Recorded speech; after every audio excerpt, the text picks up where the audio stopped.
Hi, I'm Brittney Ashley, your host of Breaking Norms, Building Dreams, your guide through this transformative journey in both business and life. This is your place crafted for dreamers, doers, or anyone who has been told they can't. Get ready as we challenge those narratives together.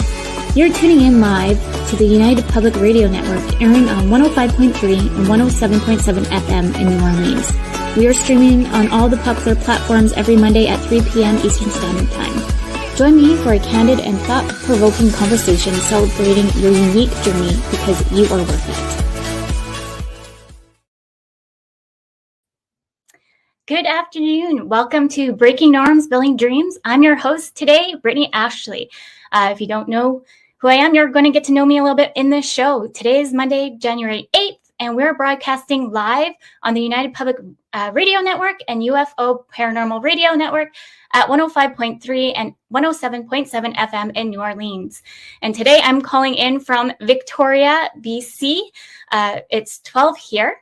It's a little chilly, but I'm really excited to have our guest speaker, Adriana, to come and talk to us about my show and also who she is as well. So Adriana should be coming in any moment.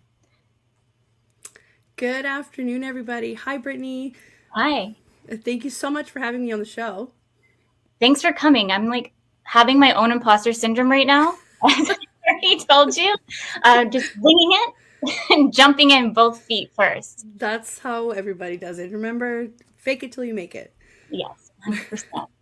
Well, thank you so much for coming in to chat with me today. As some of you might know, Adriana from Negotiating Happiness, who comes in at 1 p.m. before the show and then comes in and talks about all things business life and all of that. So let's just do a quick introduction of who you are, Adriana, and then we'll dig in deep. Wonderful. So I am Adriana from OntarioAssistant.com. I'm an online business manager. So it kind of ties in with my show a little bit, where we talk about entrepreneurship, parenting, and kind of what makes us happy as entrepreneurs. But on my work side of life, it's more about making entrepreneurs' lives a little bit easier. I specialize in operations and helping them get systems set up and basically helping them create a business that they can walk away from and still run and be profitable and kind of make this whole struggle and hustle worth it. So that's kind of in a nutshell what I do. We lean a little bit towards tech. We lean a little bit towards, marketing, the business principles, depending on where the business is and where it needs to be. So we are BFFs with businesses. Yes, and I can totally relate to a lot of the things that you just said as well, because I wear many hats like you do. Not only are you a mom, but you also run your own business, but also too, I do all the same things at Crave Dynamics. And so we just have always had synergy. When I was on your show at Negotiating Happiness, would love you to tell more people on your show. You're the different guest speakers. So then if you're looking for anybody, then they can outreach to you as well. Right. Yeah. I mean, I've been really fortunate. I've had some really interesting speakers, authors. I've had coaches. I tried to kind of delve a little bit into the sometimes the spiritual. I feel like it flows really well with the station. But also because I personally think it ties in with a lot of our psychology. So it's spiritual, but it's also science related, right? Like it ties into how we run our businesses, what outlook we have on life, on parenting, on everything else. So I kind of like to have an array of people on. We've had Megan Reed, who just put out a book. We've had Zach Fagenberg, he put out a book. I just finished an episode actually with Motion.io's co-founder, Sam Schlabowski. And again, it just kind of varies, but everything is geared towards how to help entrepreneurs, how to deal with all the other things that kind of go around. And I have a feeling your show is going to be fairly similar, and you're going to have some really interesting guests. I would love to know what kind of guests you're going to have. What are we going to do over here? Let's dive in. For who doesn't know me or haven't watched Negotiating Happiness, I'll just do a quick little montage of who I am. Who is Brittney Ashley? As I mentioned, I wear many hats. I'm the owner-founder of a company called Creative Dynamic Virtual Services, which we match you to your perfect virtual assistant or online business manager. And really, at the end of the day, we're kind of doing similar things what Adriana is doing as well. We do system setups, online business management support, project management, administration, pretty much you name it, we can do it. The only thing that's different is that we're team-based. So if that one team member can't do X, Y, and Z, you'll reach out to me, and then I'll bring in somebody else to kind of segue in to do maybe a special Excel spreadsheet and whatsoever. So that's a bit about Creative Dynamics, but I did start the business to help moms work from home, which is a big part of my life. I have two little ones. I have a 5-year-old and a 2-year-old. So they do keep me busy, but I love them, adore them. I feel like I always have to keep on keeping on, keep the busyness. It's hard. It's hard for whoever is out there listening. This stuff is hard. I tend to thrive off of it, I guess, in a way. Because I did start the business literally with my 8-month-old daughter by my side, and now we're coming on 5 years, which is crazy. And yes, like any kind of business entrepreneur life, it's a roller coaster, but you just kind of have to grab on both hands and go for the ride and have like such a positive mindset to get your brain, once you're going through those struggles, to kind of, okay, today's the low point. What can I do to the next point to get to the next hurdle? Right. So with that, when I started my first kind of overall journey, I figured out that there was a lot of the women on my team were experiencing imposter syndrome, not feeling like they were good enough, not thinking that they were overall really being their best selves. And I truly believe that everyone can be their best self. We just need to give them the platform to be their best selves and ask those curious questions to make sure they're feeling comfortable. So with that, I guess I'm a leader. I make sure that everybody's comfortable on the team, but I moved forward and became a certified imposter syndrome coach, a certified business coach, so then I can make sure that I'm there for the team in more ways than one. I love to challenge myself to wear multiple hats. I love to learn and always move that momentum. And how Breaking Norms and Building Dreams started is overall, I really thought that when I went through my coaching journey, is that I always was told that I can't do anything. And I think that's kind of where I'm like, no, I can tell myself that I can't do anything, but you don't have the right to tell me yes or no kind of situation. And then, oh, you're going to say something, Adriana? No, I was just thinking, like, how many women go through that? How many women are told that? Like, this is such a relevant point of your show, I think. And I think a lot of people will resonate with it, right? Like, how many times have you been told, oh no, like, you're not going to be able to do that, or just no, without any explanation, you know, like you've just been turned down for whatever opportunity without an explanation. I think this is why your platform is so important, to show people that, hey, I've gone through exactly the same thing. This is how I navigated, and this is how we're not going to like gatekeep. We're not going to, you know, we're going to help each other out to get where we are. So this is amazing. And I'm so glad that I'm able to be on your show. Yeah, 100%. I'm so happy to have you here. I feel like we have so much synergy, and I think this is not going to be the first show. I think you and I will kind of navigate what that's going to look like, but kind of go back between both shows and try to segue through different topics, because I think there's just so many topics that you and I have in common, not just a mom, but so many other things. The one topic that we didn't really touch on is neurodiversity, and that's another piece that I really want to bring into the show a bit more. I want to bring different experts in. I am not an expert. However, I was diagnosed very young with dyslexia at age 6, 7, I believe. And so that's kind of like the part of my journey of being told like I was never good enough. So really, it probably stemmed from like grade 2, from what I can remember, of teachers not understanding what neurodiversity is or what dyslexia is or whichever, and just kind of like stagnating you into that box so you can't actually be like your true person that you should be. And so when linking back to my whole coaching journey, I felt like I was just always getting pushed. And they weren't giving me like the extra time to do my certification or anything like that. Doing generally speaking, I need 6 hours to do an exam. Usually what I was always given in university or school, because that's usually how the brain works. Some could relate maybe from the anxiety part with dyslexia. It just takes so much longer for you to read something, and you have to read it multiple times to comprehend it. And it's like, so once you have that time meter on a test, and then you have the anxiety factor on it, that's just like kabam. Like you're just, you can't even think straight, to be honest, just because Totally. you're so stressed.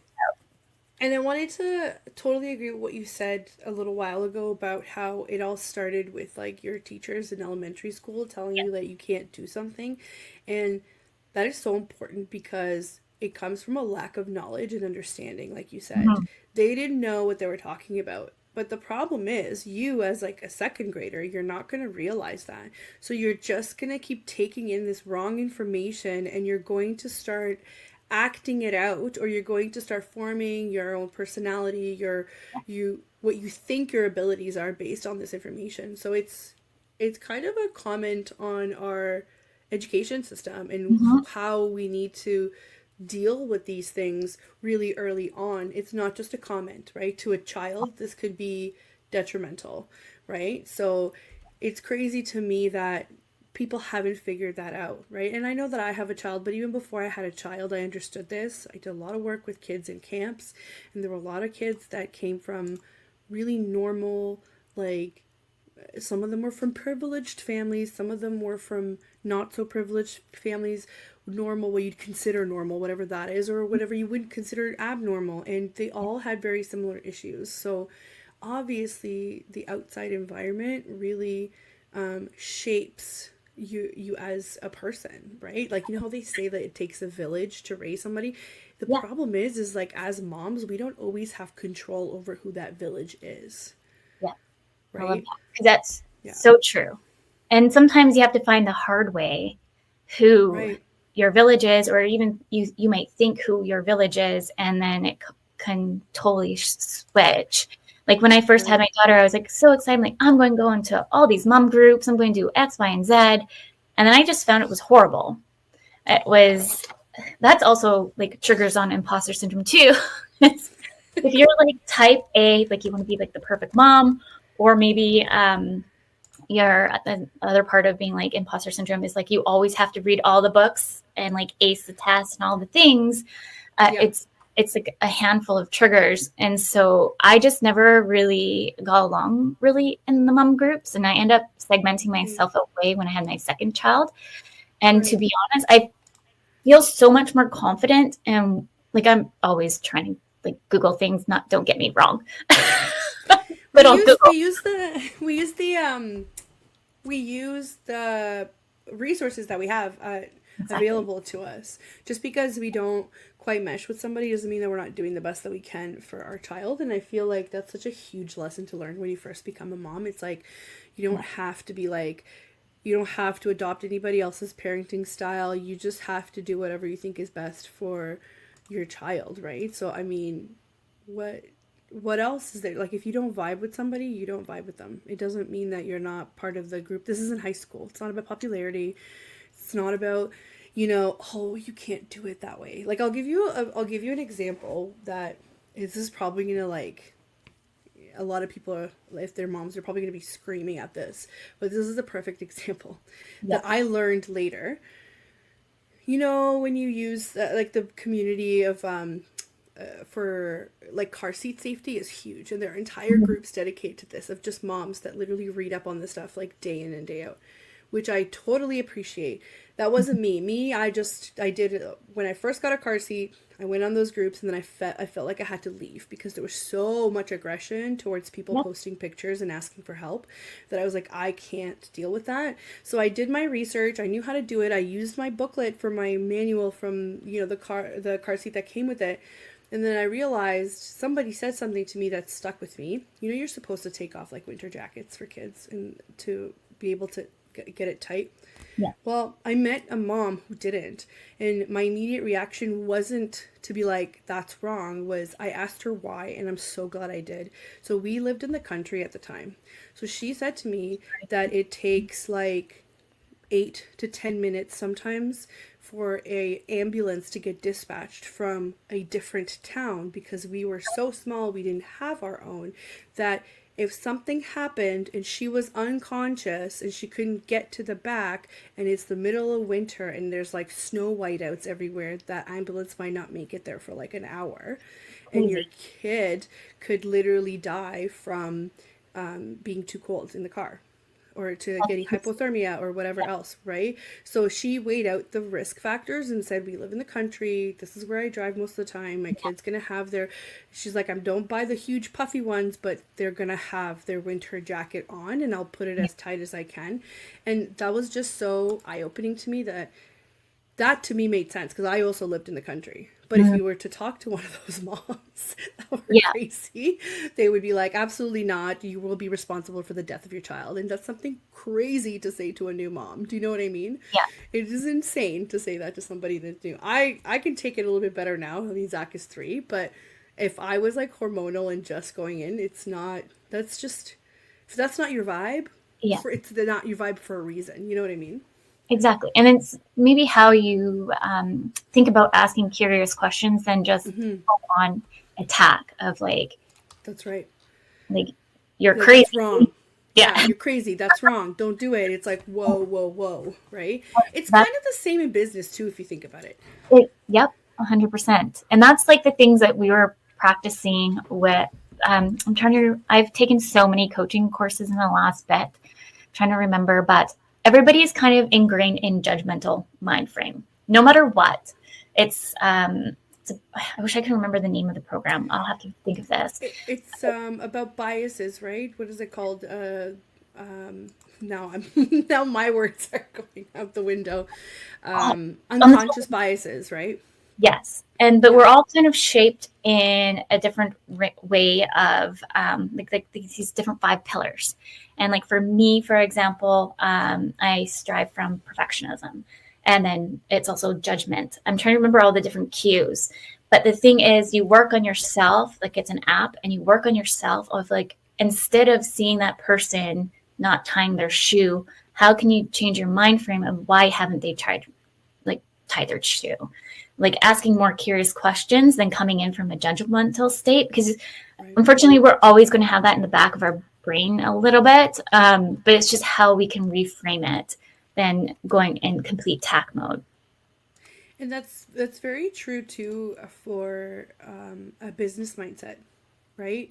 Like it's the same way. It's the same thing with trying to reframe things, trying to reframe questions or issues that you might have, and that works a lot in my field too. Like when you have an issue, it's not necessarily an issue. It might be an opportunity for me to literally unpack all of your operations and just detangle everything and make everything work 10 times better.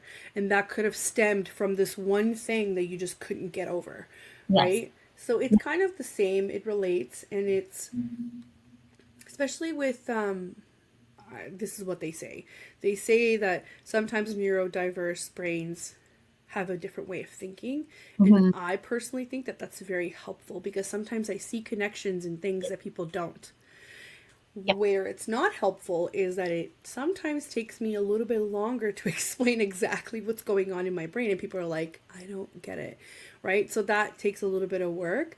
But the initial part, I think it's like a superpower. I think that it allows me to find these systems and be like, you think it goes this way, but it's like goes behind, and this is how you're able to connect everything, right? Like from getting leads on your website to creating a process to putting that process into a CRM, and then linking it back to like your billing, your project management, and sometimes people's brains don't work like that, but mine does. Yeah. Right. And I think that's because I've hired Adriana to come in to help my systems, because I know, like, I was at level of burnout, which is a very important topic to kind of know when you are at that level of burnout, because once you hit it, it's really hard to come back from it.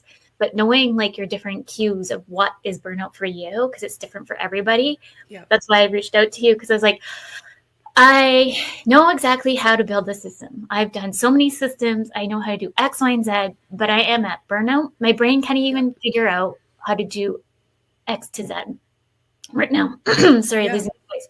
And so that's why I reached out to you, and I was like, I need you to help me, because I know you'll understand my brain where I'm going with this. Yeah. But it's huge. It's so huge. Like sometimes people can't work together because of that missing component. And I think it goes down to who your ideal clients are and who's your target market, right? 100%. Yeah, totally. And again, it's not that because you can't do it. And I find that with a lot of entrepreneurs, especially moms, Yeah. because we're geared towards like, we're expected to do so many things at the same time, and we're told that like you can just multitask. But now, knowing better, we know that the brain can't actually multitask. You're just using very little bandwidth for everything instead of being super efficient at something else. But that's what's expected of moms. So I feel like if you take a mom that's also an entrepreneur and you like combine it together, you're going to get somebody who's like, well, I can do my own graphics. I can do my own socials. I can build my own website. I can build my own system. It's like, yeah, you can. But should you is like a totally different question of like, I've been there too, you know, like right where you are, where it's like, I need help. Like I need help badly. I need somebody to take these pieces away from me because my brain just can't function anymore and then still be productive at what the actual client work is, right? Yeah. 100%. Totally. I would want to circle back to one of your comments about the school districts. This might be a hot topic for a lot. As a mom who just has a little one going to kindergarten their first year, I'm very like hyper vigilant on like all the different things that are like what I need to do in place, because like I mentioned, like I was diagnosed at a young age with dyslexia. And so with all my kids, I put them at a very young age to Queen Alexander if they weren't hitting the milestones.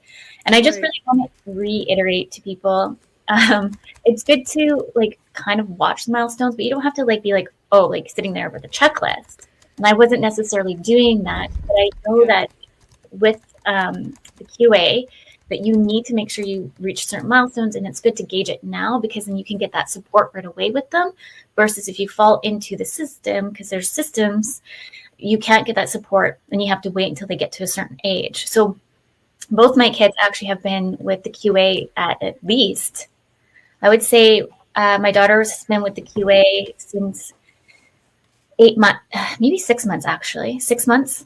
And then my son has been with QA since like a newborn, because we're struggling with feeding and sensitivity and all that. Can you describe a little bit for listeners that maybe are not local what QA is? Sorry, Queen Alexander system. Okay. So there's just kind of like there's a QA Queen Alexander hospital here for the children, but they also have a health network here in Victoria and I think in other provinces. Where you can kind of go and get that extra support for when you're just like a new mom, and or support groups. I did suffer a lot from postpartum with my daughter. And so I had that network there with my daughter, and they offered that for free. So it's good to kind of like take a look to see if that's in your general area. I believe it's all like a program, right? Yeah. Versus having to pay, because things do cost a lot and they add up very fast.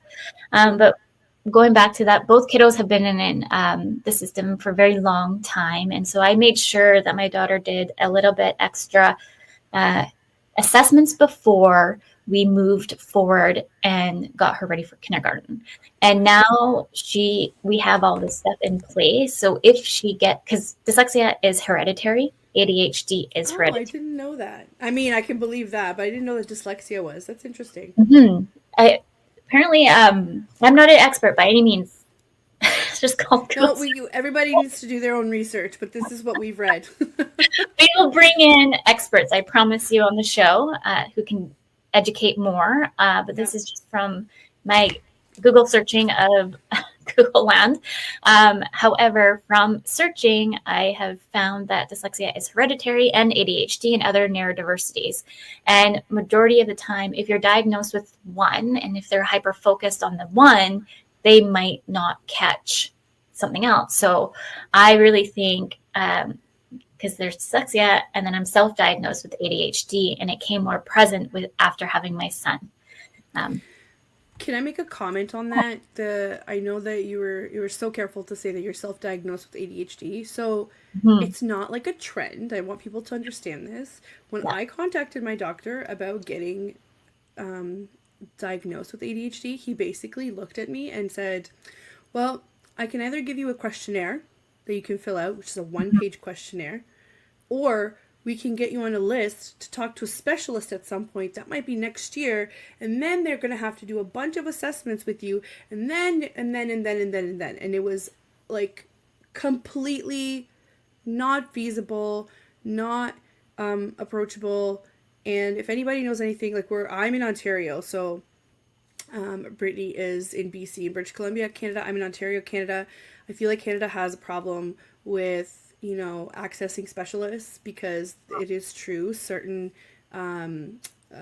specialties don't have a lot of specialists available, depending on your geographical area as well. And when you get a referral, that's how it works here. You get a referral from your GP, your general practitioner, your doctor, family doctor, to go to these places. It takes almost a year.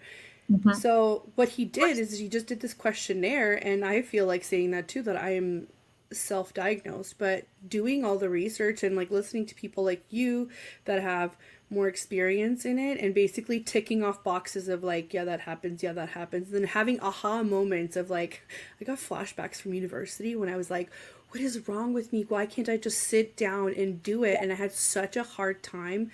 And when I did it, it wasn't that the content was hard. I loved the content. I did really well. It was just that issue of like dopamine, serotonin, like the lack of, and I didn't know what to do. So I just went through university and struggled and made it extra long because I didn't know I had that. So that's kind of like a really long-winded what's going on in our healthcare system that we have to self-diagnose. You know what I mean? And that's also part of the show. Let's like break those barriers down and talk about it, because the more we talk about it, then we're going to feel like we're not normal. We're all normal in our ways. We just need to, we shouldn't be just kind of pushed into a box. We should be more open about it and allowed to talk about it and ask those curious questions than if we do. And then we're just kind of looked like, why did you ask those weird questions? Like, it's not a weird question. Like, I have a very old school doctor. So I already know if I go in to ask him to do this, he'd be like, you're fine. You're fine.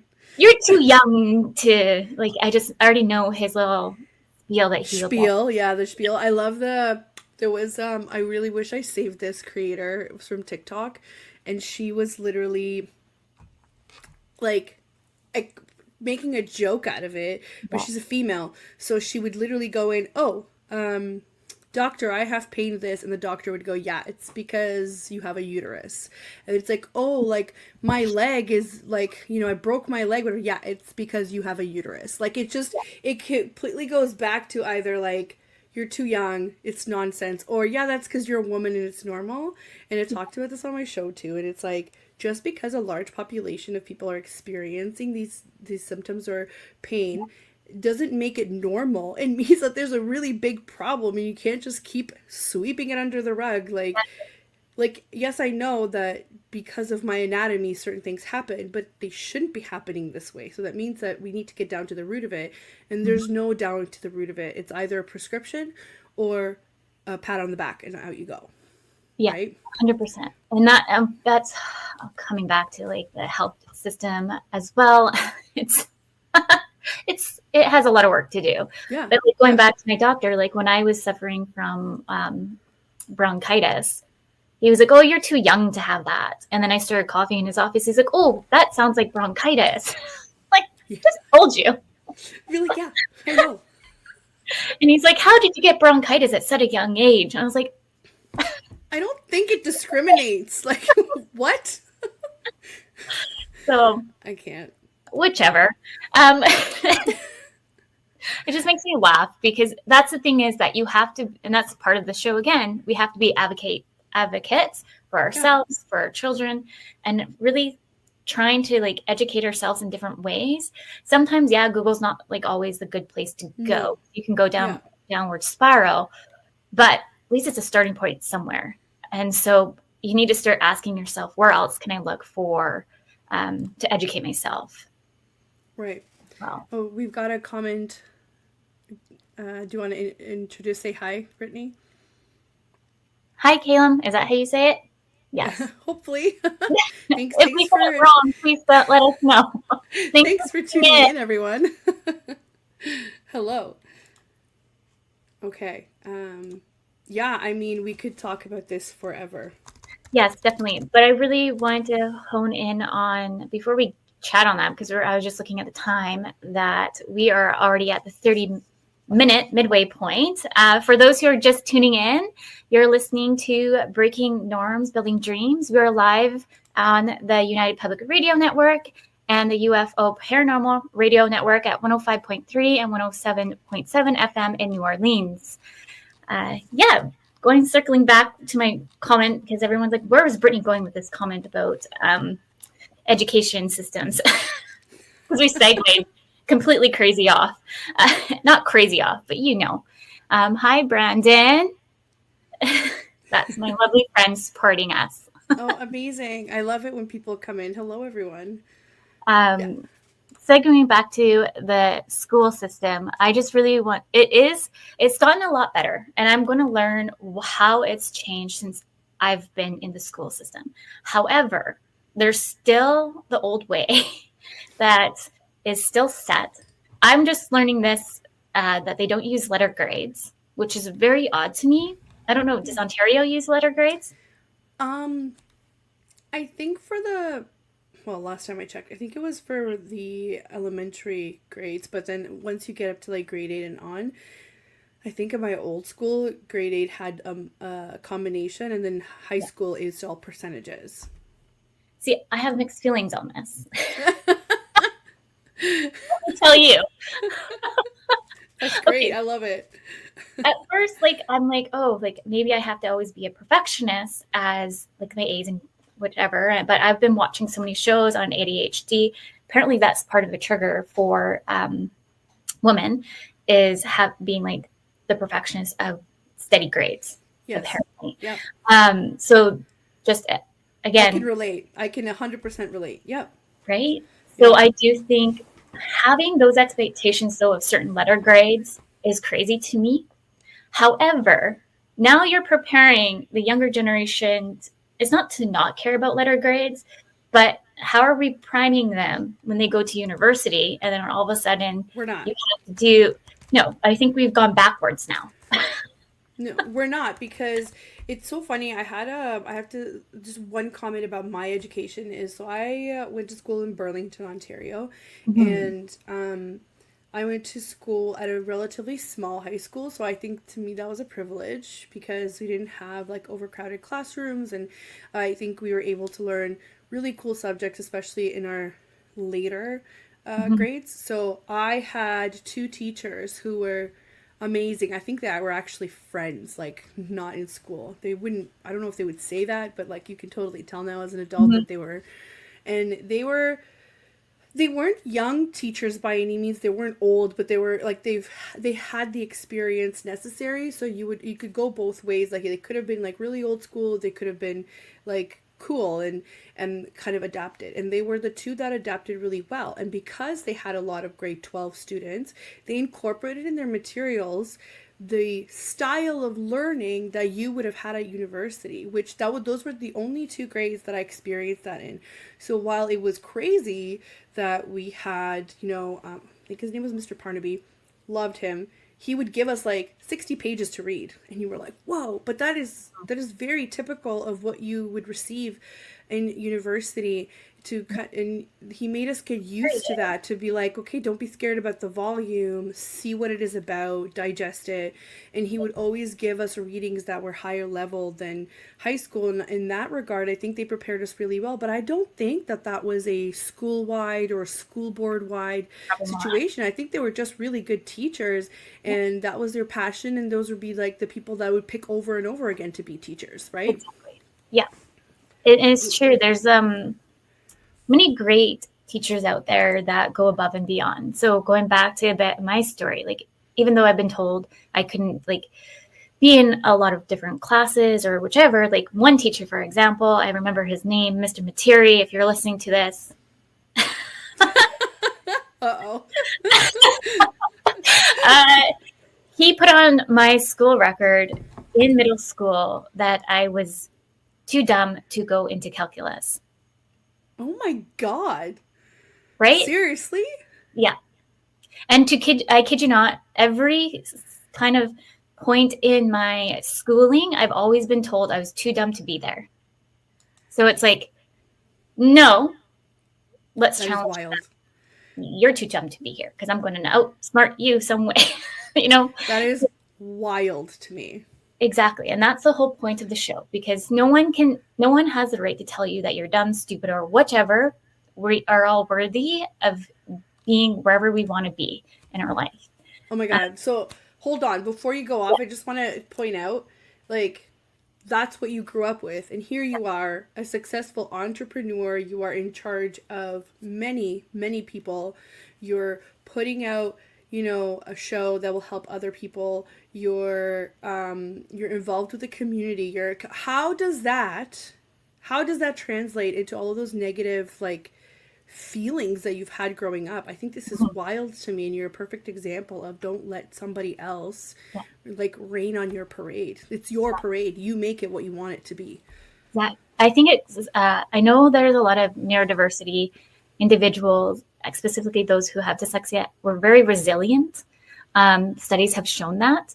However, it depends. I think it also comes to who is within your system to build you up and bring you down as well. So I think if you're in the school system and they're like, you are stupid, and then you're like, oh my goodness, and then you don't have that support system at home, I think you're just going to go in a downward spiral.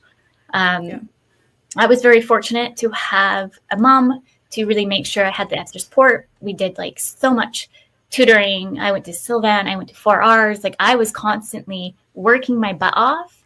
And now I have my degree in marketing communications. And by the way, I also was told that I shouldn't have a degree in marketing communications because I have dyslexia. And I challenged that. How does that even, so who told you that? I don't want to name names. Oh, no, sorry. Like, in your life, like what stage was it at? In university. Oh, in university. So like somebody that was like an official in university had said that to you. That is wild to me. So you have an undergrad in marketing and communications. Exactly. Yeah. Right. I have my diploma in tourism hospitality, undergrad in marketing communications, and now a certified business coach and imposter syndrome coach. And that's the thing, like, I think that's part of the initiative of the show. Like, we're going to see so many different stories that I'm so excited to bring all these different guests in to really challenge the narrative, because we can make our own narrative. So, of course, going back to Mr. Materi, like, I don't mind saying his name. Apparently, he's been fired. I've heard for good measures. I didn't say that. It's fine. But it's been told that he's what I've heard anyways, very negative person to students. And the thing is, when students are going through the changes of life, like, there's just so much change as an individual, and then you're always getting honed down that you're not good enough, like you can't thrive. So he put on my school record before I went to high school to put me in essentials. So essentials math. For us it was different. You mean, so you have different levels of classes? The essentials was the first level, right? Yeah. Okay. Yeah. And so he said, make sure you put Brittney in this class. And for whatever reason, I was put in calculus. And I got pulled out. by Mr. Grennis, and love him. My favorite math teacher. Right. And actually, I'm really good friends with his daughter. And then Mrs. Peru, Mrs. Lu. I remember these names. You really remember that, really supported you. Mrs. Lee Hu and my mom. And so they pulled me out and they're like, we have X, Y, and Z on this document. What we want to ask you, what do you want to do? I'm like, I'm staying here in this class because I believe I belong here. Right.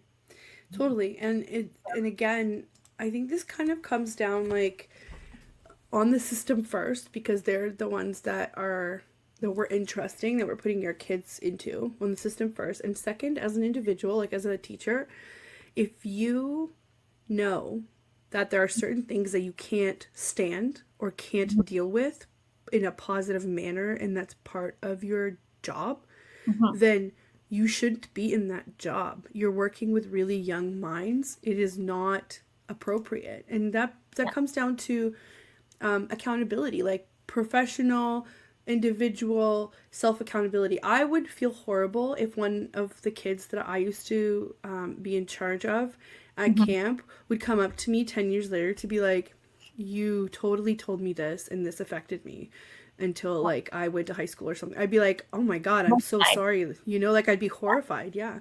Here we have another comment here. Brandon's just going to like give us so many comments. Thank you, Brandon. That's okay. Go ahead. It says, Mr. Curtis, my middle school history teacher, will always be my favorite. Love that guy. Oh, you really remember the good teachers. Like Mrs. Brown was my grade 1 teacher. Mrs. Lee, who I mentioned, was actually in my middle school. So she I know they call it something else now, but it's kind of like where you get extra help when you need extra learning, extra time to do tests. I think they're all named differently based on the program in the school and whatever else. I can't remember the name of it. Oh, the Learning Disability Center. Oh, okay. That name needs to be changed because it's funny. So my perspective will totally be different than yours or the next person's. But my perspective is this: like I grew up thinking that there was nothing wrong with me.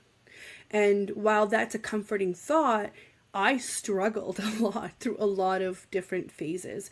It was never the content, it was how I was going about the studying, the reading, the whatever. In high school, it was okay because I feel like it worked with my brain and they were like little bite-sized like pieces. But once I got to university, I performed really well where I understood the content. For the most part, it's great. My degree is actually in criminology, sociology, that kind of thing. So there was a lot of reading and a lot of papers. But sitting down and writing those papers, I literally have like PTSD thinking about it and how. No, but for real, like, and people talk about students procrastinating and stuff, and I thought that it was always normal. So remember, I grew up with the idea that I'm fine, so I must just be lazy or something. Yeah. So I would sit there and I would procrastinate, and I would even say this to my mom. I was like, I'm not even enjoying the time that I'm taking from not doing this. I'm sitting there just like making myself feel horrible, thinking that you're just lazy, that's why you don't want to start this. And here we are thinking that no, you just needed to go a different way about it. Your brain needed dopamine in order to like rev up to do it, because once I sat down and did it, it was like bam, done, great, check. Like, you know what I mean? Yeah, I think and that's such an important, thank you for sharing that with all of us.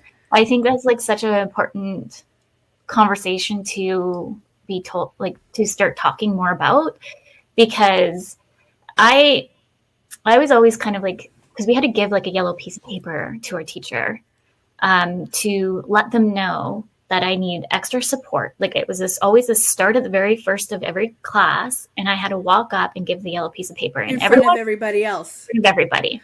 Oh my God. And it's like, how do you like to traumatize people? Like, why couldn't you? Because they're not thinking about it. They're just Exactly. thinking about the process. It's like, oh, how do we let the teachers know? Well, that actually should be an internal process that Yeah. you need to deal with. You can't be putting that on the students in front of the other students.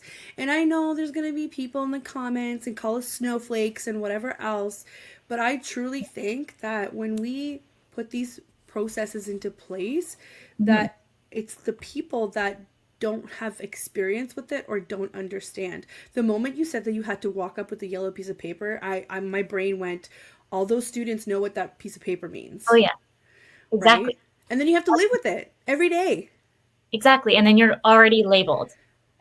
Because in our school, like I assume too, you had to learn French. Mm-hmm. I got out of French because I needed an extra spare block to support me with my studies. Mm-hmm. And so a lot of people would question, there was only like 2 French teachers, I think, in the school. So you would know when somebody wasn't in French class too. So Right. it's just kind of like an awkward conversation of like, well, why do you get out of French when we all have to be here? And it's like, Right. Right. There's just no support systems in place that make sense for people that need extra help. And I think about this all the time with my kid too. Like yeah, if he ever needed extra help, one, how would I recognize it? And that was a big part of my life, is like nobody recognized it. Nobody. Like the people in my life would just kind of mirror what I was saying to myself. It's like, oh, well, you just kind of have to like sit down and do it. Like, if it was that easy, do you not think that I'd be sitting down and doing it? yeah, Like, now, as an adult, I've learned some coping mechanisms and I've learned how to go about making myself, like, my brain just get into gear the mm-hmm, moment I want it to. Like, when you take initiative, that's when I want my brain to be on. mm-hmm, And if you're not open enough to understand that it's not really a disability, it's just a different way of thinking, then you're not going to be the person that's going to understand anything that we're talking about here, right? 100%. And that's okay, and I'm really glad that you have this show so that you can educate people. And Mm-hmm. and you talked about resilience, and I know that you had a question about, I'm trying to scroll here to find it because I thought it was good. um the how crucial is it for individuals to challenge conventional thinking or societal expectations in carving out a fulfilling career or business? So when I see this question, I think of you as well. Like, you're a perfect example of, like, you were resilient, even though Mm-hmm. you dealt with so much crap, right, that was thrown at you. You were resilient, so you challenged the way that everybody else thought about it. And in a way, I did too. I came from a very strict environment. Like, I worked in law.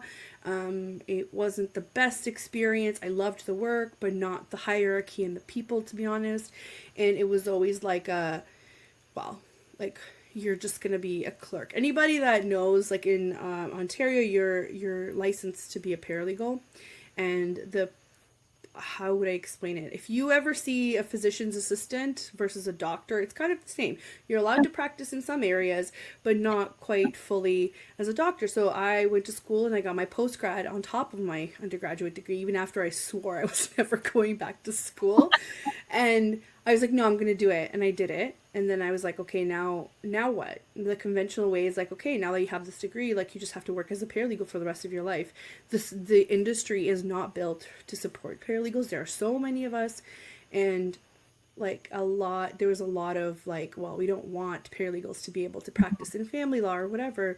There's a lot of clash between, like, the lawyers and whatever else. There's some that embrace it, some that don't. And the reason why they put paralegals in place is to alleviate a lot of the legal areas for people who can't afford, right, to get a lawyer or whatever else in these very common situations, like landlord and tenant board issues, or, Mm-hmm. small claims court and whatever. So in Yeah. theory it makes sense, but in practice it doesn't. So I kind of came out of it being like, so I'm just going to be a clerk for the rest of my life. Not that there's anything wrong with it, but you can be a clerk without going to school and without getting all the certifications and licensing and what, like, you have to jump through so many hoops. So then I said, you know what, I'm going to challenge this, like, that's what you went to school for, that's what you are going to become. And it was like, I'm going to work for myself, period. And a lot of people were like, what do you mean? Yeah. Like, what are you going to do? And I'm like, if you think that I'm not using the knowledge that I learned from my work experience and school, you're wrong. Yeah, I really think that the world is going to be changing. I keep saying this, especially for the next generation, that we're going to see more entrepreneurs than ever. Uh, the regular 9 to 5 is going to kind of switch. I don't know what it's fully going to look like, but Yep. there's just going to be so many more entrepreneurs out there killing it, because at the end of the day, if you look at it, like just getting 2 weeks off throughout the year when you're really always busting your butt, like, because I used to work in the tech industry, and I'm just I would stay late, bring work home, and then it's just kind of like you didn't get like acknowledged for it. And it's like, Nope. why am I doing this and busting my butt when nobody really cares?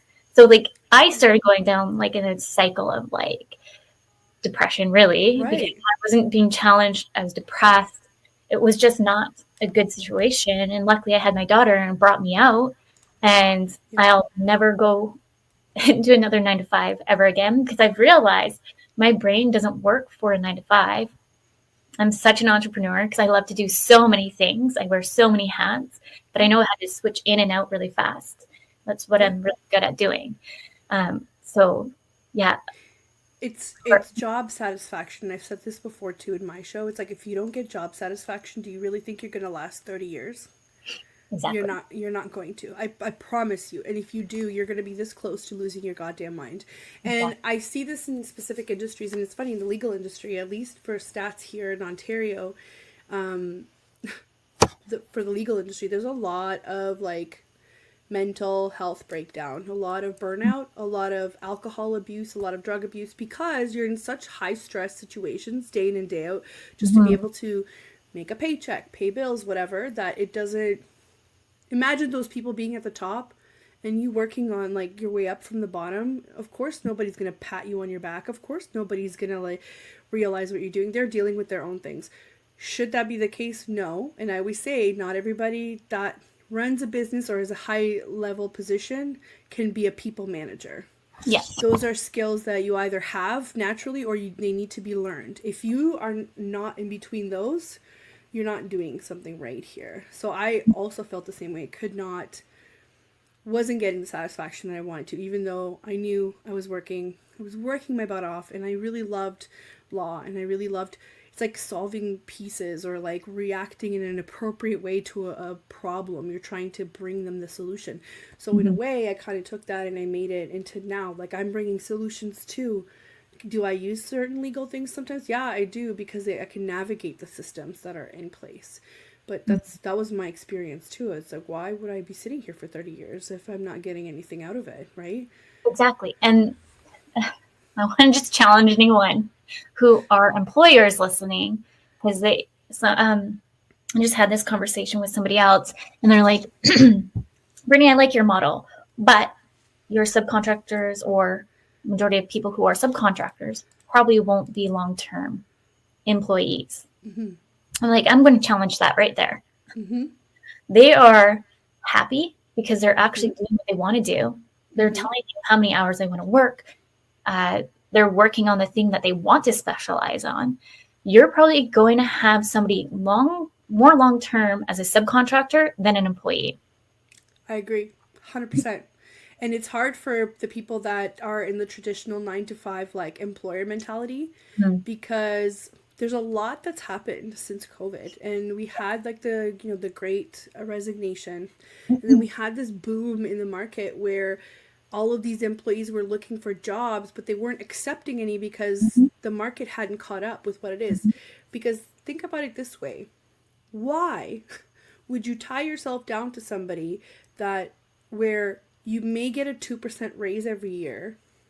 You are going to be told what hours to work. You're going to be told exactly what to do, and you have to conform. You potentially might have to conform to the business needs, because that's what an employee does. So if somebody leaves, you have to pick up extra things. You have to do whatever. Yeah. When you can be choosing your own hours, choosing what you want to work on, if you're good at making connections, you can make connections very easily and get jobs immediately. Right? And you get to be home with your kids when you want to, and you get to take vacation when you want to. I don't have to ask a soul if I need to book off a week. Not a soul. Do you know how freeing that is to me? I know. I can relate 100%. 2 little ones, like, you need, and also we have no before after school care for kindergarten. Right. My daughter's still on the wait list. So the piece of flexibility, but then also knowing that you don't have to really, not that you don't have to answer anyone because you have your clients, but it's, you just know that you've built the foundational business that has made you happy and you can thrive. And I really think the way of the world, I keep saying this and I will keep saying this, is will consistently change, because we already see it with a lot of youth who now are like influencers and all the things on YouTube and all, like we're just on the up and up of change. And to be honest, as an entrepreneur who is also neurodivergent and can't stand the 9 to 5, I'm excited to see the change, because it's about time that we transition into this kind of life. And even for those who are 9 to 5, like it'd be nice to see, like I think it's in Switzerland, it's 4 days a week. Italy, Monday to Friday or Monday to Thursday. I can't remember. I believe they have majority of them like the Friday. So they have like the extra weekend, and then even shorter days. It's not like a full 9 to 5 day. It is 9 to 3. And stats have shown they're more productive. So what are we doing over here? And it's wild. It's honestly wild. It's just the way that I associate it with like your manager being over your shoulder. So I recently saw a video where this millennial, I guess, went up to, I guess it was the boomer age boss, and was putting forward a proposal for a 4-day week. And the boss was just like, well, what are you going to do with the extra day? It's like, well, no, like you need to worry about the 4 days. The other day is for me.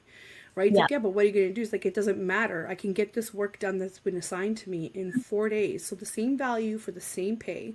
I just don't have to be here an extra. And it was just such a mind-blowing concept for the boss that was just like, no.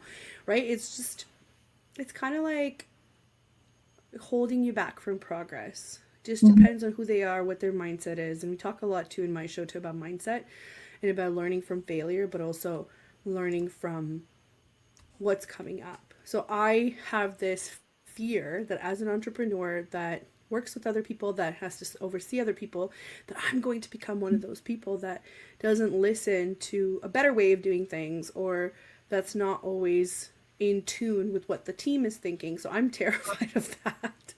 And I'm always going to try and be like, okay, be honest. What's going on? Tell me. How can we do this better? Right? But unfortunately, not everybody is like that. No. And again, going back to like full circle from our conversation from not to judge. However, I think we need to come from the stance of we need to kind of ask more curious questions and just not assume. But with that, we're almost at the end of our first show at Breaking Norms, Building Dreams. I'm so excited that Adriana came in here to help and support me, because I'm not going to lie, I was so nervous. You see me swirling on my chair. I was just saying to Adriana before we jumped in here, this is probably the worst chair for somebody who has ADHD, because I'm like, oh, me. I do that too. I just kind of like turn. Fidgeting over here a little bit, trying not to. But Adriana, thank you so much for coming in on my first show. I would love to have you back on many more, obviously. And thank you for our listeners and the comments that came in. And also a big thank you for the United Public Radio Network and UFO Paranormal Radio Network. Come in next week. I have Nicole coming in, and we're chatting about navigating the coaching landscaping and spotting the red flags. Now go on your unique journey, and you'll know that your worth is priceless. Thank you, everyone. Thank you.